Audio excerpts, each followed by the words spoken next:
Hi, I'm Ria. Welcome to It's the Audacity for Me, a personal development podcast that's a little different than most. This show is for anyone who's tired of the hustle mentality, but also recognizes that not everything is love and light. I'm here to help guide you to a more sustainable life that's in tune with nature, but also to help you see the light already inside of you.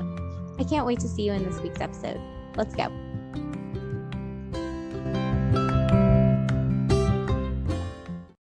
Hey there, welcome back to It's the Audacity for Me. I'm your host, Ria Davis, and I'm super excited to get into this week's episode. On episode 2, we are going to be talking all about social justice and activism by taking a look at the life of Rosa Parks. I'm sure you've heard the story of Rosa Parks. Some know her as the mother of the civil rights movement. Some know her as a tired seamstress who refused to give up her seat on the bus. But neither of these depictions tell the full story of this amazing woman and the work that she accomplished. Although you've probably heard a portion of her story, many key points tend to get left out. It wasn't until I saw the historic marker by her childhood home that I realized there was so much more to be told. Within her stories and accomplishments, we can find lessons that are just as relevant today. My goal for today's episode is to shine light on this amazing woman, but also to inspire you, to give you hope, and to help you understand what true activism can look like. I hope you're as excited as I am. Let's go.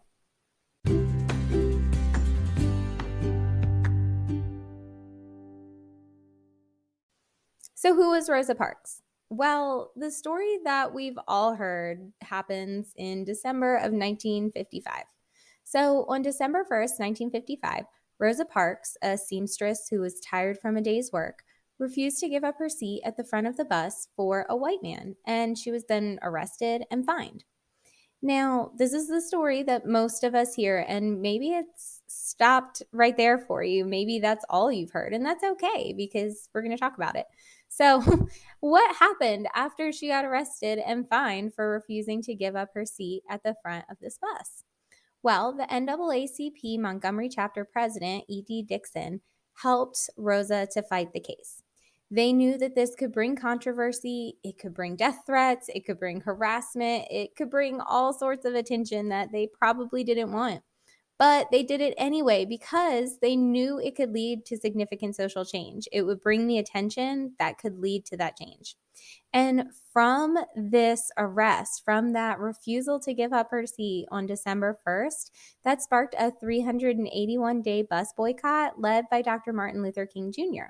And the title of Mother of the Civil Rights Movement was then given to Mrs. Rosa Parks. Now, like I said, this isn't the full story. This is awesome. And she did lead a huge movement and made great strides towards equality and social change and justice. However, people tend to stop there. I don't really often hear about her life prior to this. And before this major moment in history, before this like mountaintop moment, she had other moments that led up to this. And that, I think, is where a lot of the lessons can be learned. So before 1955, during her childhood, in order to understand how we get to that day in 1955, let's go back to Mrs. Parks's childhood. It's one thing to be tired and not want to move, and it's another thing to be completely just tired of dealing with fear and oppression throughout your whole life. So Rosa and her mother lived with her maternal grandparents on a farm in Alabama. And her great-grandfather was a former enslaved person who fought not only for equality, but for their safety as well. Oddly enough, this childhood home where she grew up and she lived, this farm in Alabama, that's the same place I discovered that there was more to the story. Maybe like many of you, I had only heard about the bus boycotts and the civil rights movement. I hadn't heard her story before that. And it wasn't until I saw the historic marker with her story that I realized that there was so much more. I just want you to take a second and imagine being a child, a 6-year-old kid, and being fearful that you would be attacked, that your family members would be killed, that your house would be burnt down while you were asleep. These are all things that Rosa had a reason to be fearful of. These are things that she had seen, maybe things she had experienced. these were not some far away, distant threat. And to grow up like that is horrible. I hate that anyone had to grow up that way. But I can see how it led to her desire to fight for equality and just fight for safety. So later on in 1932, Rosa married Raymond Parks and fought alongside him with the Montgomery chapter of the NAACP. As a member of the NAACP, Mrs. Parks fought many different cases. Some were defending people of color from false accusations. And then on the flip side, other cases were fighting sexual assault and crimes against other people of color. So let's take a quick break now that we've had a little bit of background on Miss Parks. And when we come back, we're going to talk more about those cases and the lessons that these stories hold.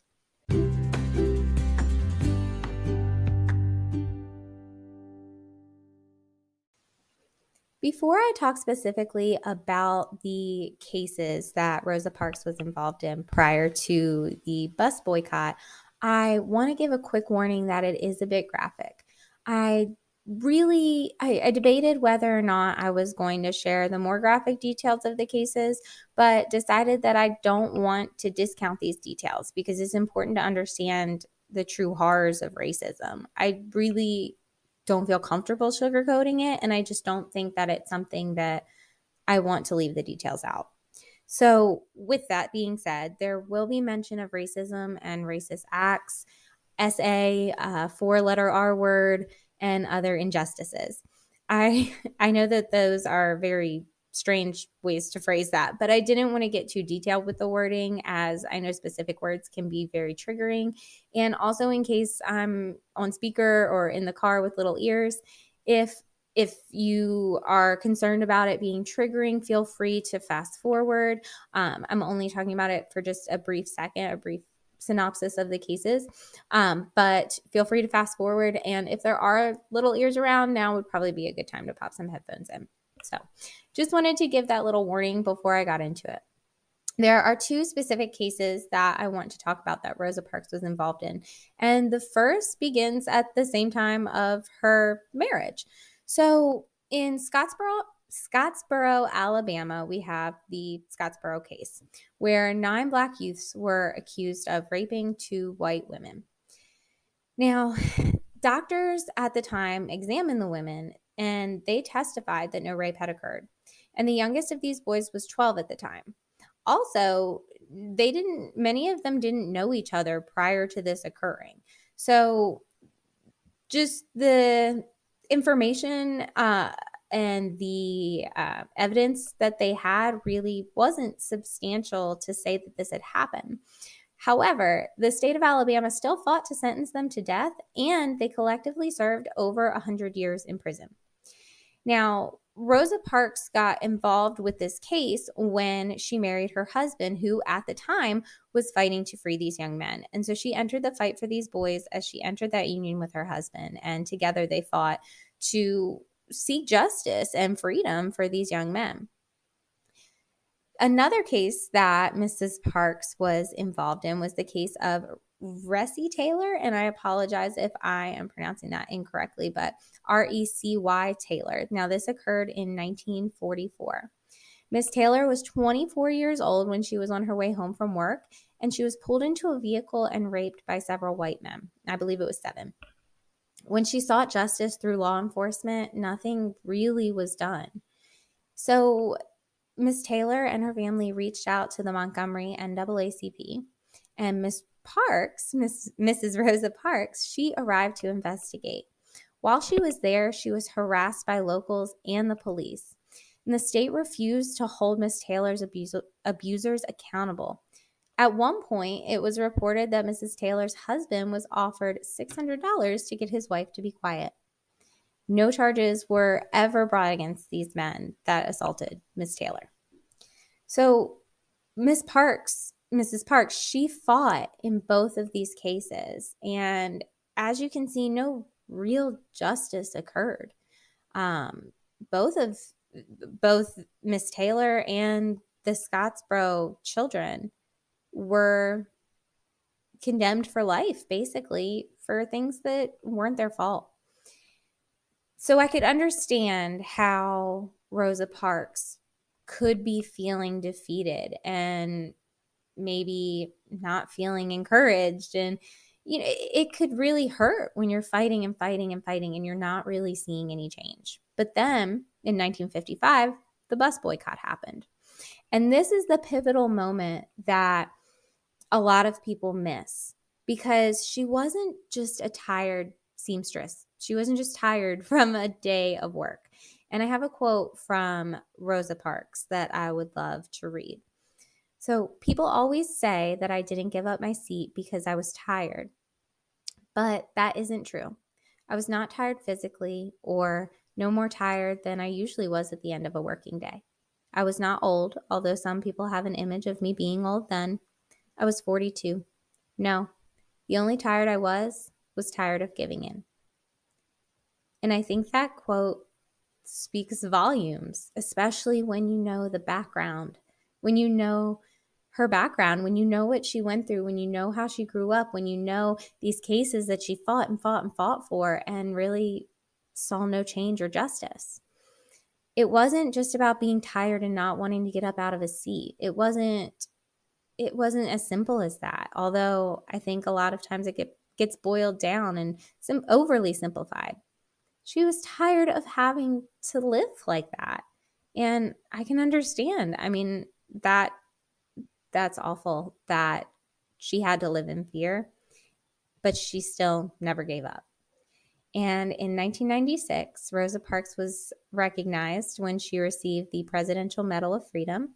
And then again in 1999, she received a Congressional Gold Medal. She was interviewed during her retirement and is quoted as saying, "I do the very best I can to look upon life with optimism and hope and looking forward to a better day. But I don't think there is any such thing as complete happiness. It pains me that there is still a lot of Klan activity and racism. I think when you say you're happy, you have everything that you need and everything that you want and nothing more to wish for. I haven't reached that stage yet." In 2005, at age 92, Rosa Parks passed away, and she was the first woman and second African American to lie in honor at the Capitol for the nation to pay their respects. We can see that even during retirement, this quote shows that Rosa Parks could still see the work that needed to be done. And several times throughout her career, she was willing to die fighting. Mrs. Parks fought her entire lifetime, essentially sacrificing her life for the future of others. While she did live to see many changes, they did not happen overnight. She knew that this would last a lifetime, and she chose anyway to fight. And that brings me to activism today. Many people look at history as something that's happened a long time ago, something we don't really need to be concerned about. But when we fail to look at history, we're doomed to repeat it. If we fail to learn from those that came before us, their lives were lived in vain. So with that being said, let's take a quick break. And when we come back, I want to talk about what we can learn from Mrs. Parks' story and some tangible steps that you can take to fight for the causes that you believe in.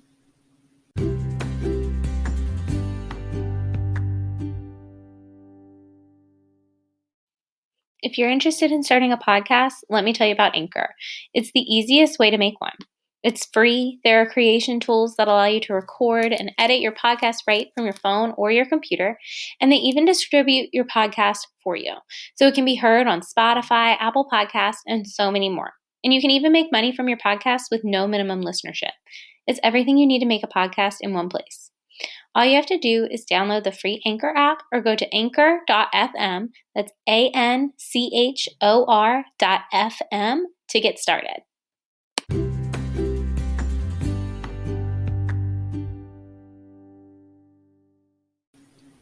I think one of the biggest lessons we can learn from Rosa Parks is that change takes time. Mrs. Parks fought her entire life and even at the end saw that there was still change to fight for. But she continued to fight because she believed in equality and she believed in a better future. I have just one more quote. I know I've used a lot of quotes, but I think that listening to her words is important and hearing what she had to say. So I'll leave you with this one final quote. "We didn't seem to have too many successes. It was more a matter of trying to challenge the powers that be and to let it be known that we did not wish to continue being second-class citizens. And I think that summarizes, it does a really great job of summarizing those battles that she fought. It wasn't about necessarily those big wins or, the overarching war of equality. Those small battles that she fought along the way led to that bigger movement of the civil rights movement, and all the work that she put in paved the way for so many others to come in and support and fight for justice and equality. That refusal to quit led to the 1955 bus boycott and the beginnings of the civil rights movement. So, first and foremost, remember that change takes time and every little bit counts.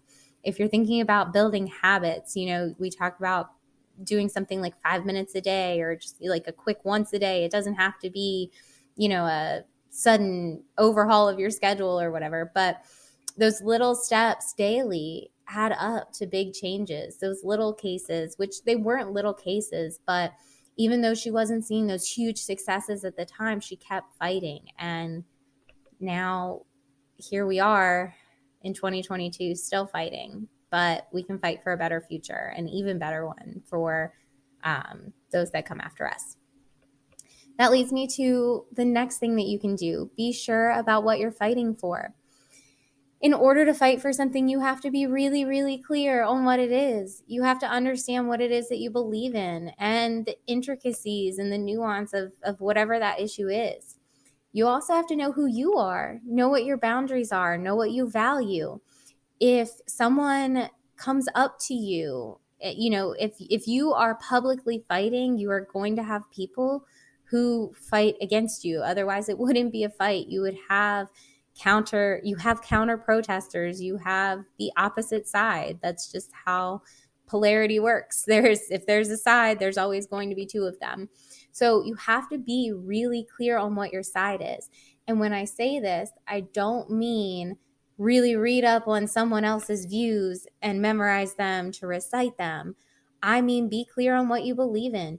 You might believe 80% of what someone else believes in, but know the intricacies of what you believe, because that's the only thing you can fight for without just memorizing a bunch of stuff and reciting it. So know who you are, know what your boundaries are. If you're going to go to a protest, come up with a plan and know what your boundaries are. If you see tear gas, that might be your boundary of, okay, I am leaving at this point. Or, whatever your particular boundaries are, know what your boundaries are.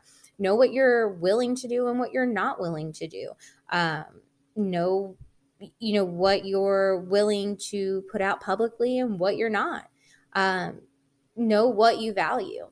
And this is kind of a separate tangent, but when I talk about knowing what you value, it makes it so much easier to just make decisions in life just on a surface level, or, not related to activism and all of that, but knowing your values. I'll give you a really good example. So let's say I value both work and my children. I value both of those, but I have to, in my mind, know, okay, what is my number one priority? What is the number one thing I value? And that is my children and spending time with them and being a good mother to them. So if that is my number one priority and that is the thing I value the most, then I need to be willing to sacrifice anything else and put that value first.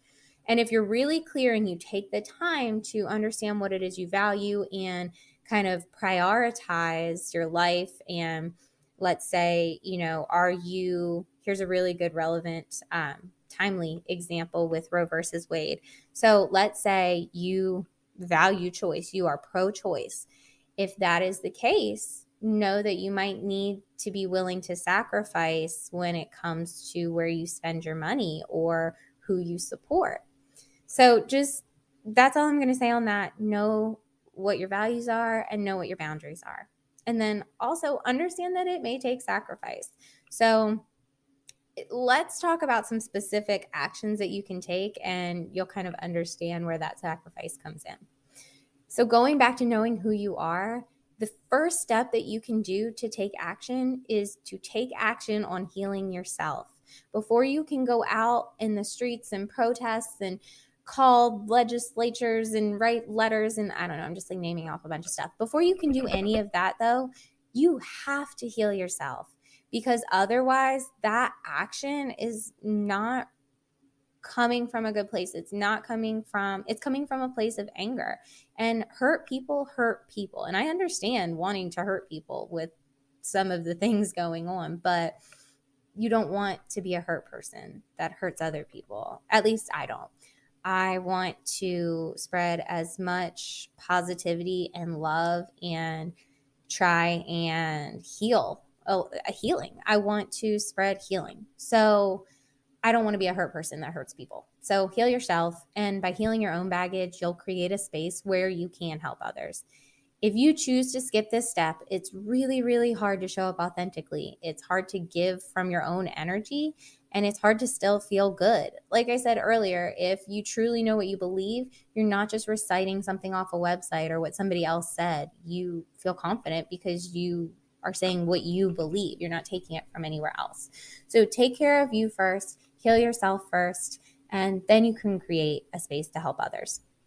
Now, taking action externally, we talked about, internally healing yourself, but externally, what can you do? I always tell people to start locally, because that is really going to show you, it's going to be more motivating when you can see the results and you know the people, and it's not just something that you're doing behind a screen. And I'm not discounting work that's done behind a screen. Obviously, this podcast is being recorded behind a screen. So just saying that. But start locally. Remember, there's people who have been doing this a lot longer than you have, even if you've been doing it your whole life. Networks are in place and organizations have been set up for so many different causes. So look in your local area to find organizations or other resources that are near to you for your cause. So for example, if I am interested in supporting reproductive care and abortion access, I might look to the Planned Parenthood website to see if I can find other organizations, resources, local or national networks, or maybe it's a national group with a local chapter, something like that. So if you don't know necessarily what to Google, start with those broader organizations, and then you can kind of hone down on things that are local or more specific to your cause. So here's another example, homelessness. So I might look to local shelters, local nonprofit organizations, maybe even the city website or social services. Maybe their website might have something with external resources that I could look into. At-risk youth would be another example. So I might try local schools, the YMCA, Boys and Girls Clubs, community centers, things like that. And those are places that you can support that are local, that need your help and need your physical existence, not just, a TikTok video, I guess. Not discounting work that's done on TikTok, because some really great stuff has been done. But these are just a few examples. The first step would be to look for those related organizations in your area. Now, you may run across a situation where you might not have any in your area. So for me personally, I live in the middle of nowhere, so there's nothing in my area, not even fast food. But I'm assuming that most people aren't in this situation.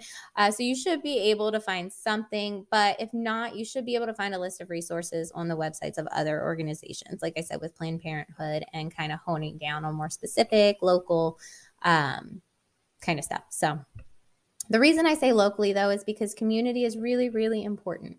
First, it'll keep you encouraged because you'll be able to see small changes as a result of your work. And you'll also be able to make those real life connections with other human beings that can be there for your support. Also, federal laws and Supreme Court cases, they start on a much smaller level. Decisions made at the state level can greatly impact federal decisions. Having a good understanding of your local government, upcoming elections, etc., can help you contribute to a greater change. Now, another way to impact social change and make an impact, participate in activism, is lobbying. Now, in general, I really don't agree with the practice of lobbying. However, I do think that if we exist in this country, we have to understand the rules of the game that they are playing. So, a side note though, if you're not familiar with this term, lobbying is essentially the practice of throwing money at campaigns and elected officials to pass certain laws. But if you want the official Google definition, it says seek to influence, and then in parentheses, a politician or public official on an issue. However, when you understand how the system works, you can choose to support companies that contribute to the causes you support as well. So most lobbying occurs where there's these big corporations and then they fund certain politicians, certain campaigns, certain laws, bills, things like that. Now, if you understand that that is how the system works, it can be kind of frustrating because on an individual level, you're thinking that there's no way to make change. But you can make change, and you can choose to support companies that contribute to the causes you support as well. And there's websites and apps that do this. I am going to link the app that I'm thinking of in the show notes. I don't know the name off the top of my head, but once I finish recording, I will put that in the show notes for you. So speaking of money, use your money wisely. Of course, this includes spending only at corporations that support your causes, but it also means giving less to big corporations in general. So, for instance, if you are pro-choice and you look and you find out that your favorite store supports pro-life campaigns, supports Republican officials, things like that, that might not be a store you want to shop at anymore. So just consider that. That's all I'm going to say. But like I said, it also means giving less to big corporations in general. The more that you can support your local resource centers, number one, but also local businesses, small businesses, local farmers, local maybe dairy farms even, if you drink milk or like dairy products or whatever, find things locally, make what you can, grow what you can, and you can show your support with your dollars. The other piece of this and the self-sufficiency piece is that when you're able to do that and when you support small businesses and you have this local community that you're working with in this local network, it makes it much easier to have access to resources that you might need. So for instance, let's say I personally make a lot of my own cleaners. I make my own soaps, candles. I do a lot of like herbal stuff. So when I do that, I have friends that have peach trees. Well, I can take some soap to them and get some peaches from their trees. And none of that had to involve money, number one. So we didn't have to involve the government in any of that. It was a trade. But also, it doesn't involve big corporations. So we're not supporting lobbying of any kind. It is much better for us because I know whose property those peaches were grown on. I know what was sprayed on them and what wasn't, and exhaust fumes did not get on them. A million different people didn't handle them.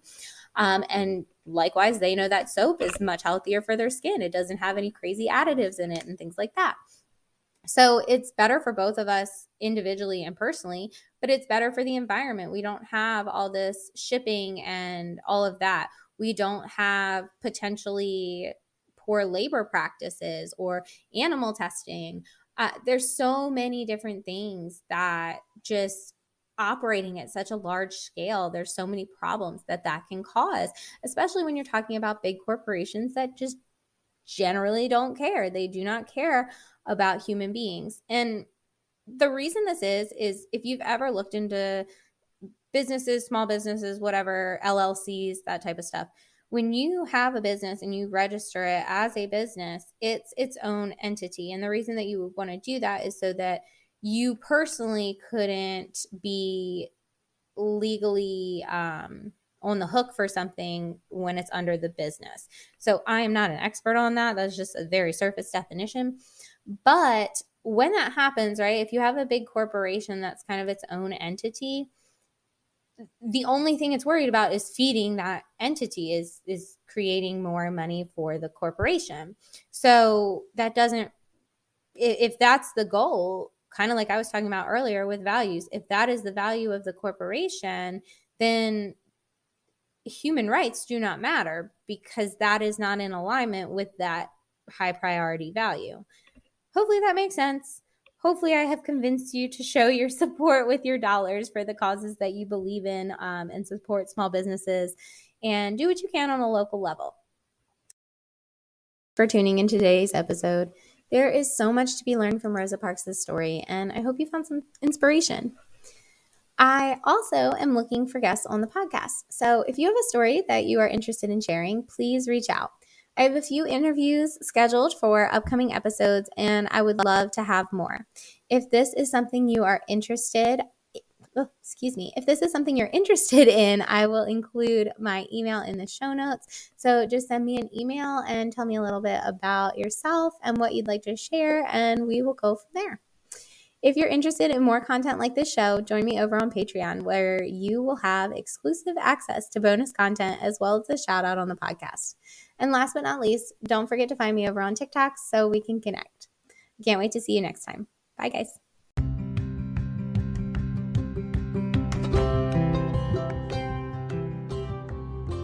If you enjoyed today's episode, let's connect. You can find me on all the socials, but primarily check me out over on TikTok. You can also look at the show notes for links from today's episodes to connect further and to support and unlock bonus content over on Patreon. I can't wait to connect with you soon. Bye.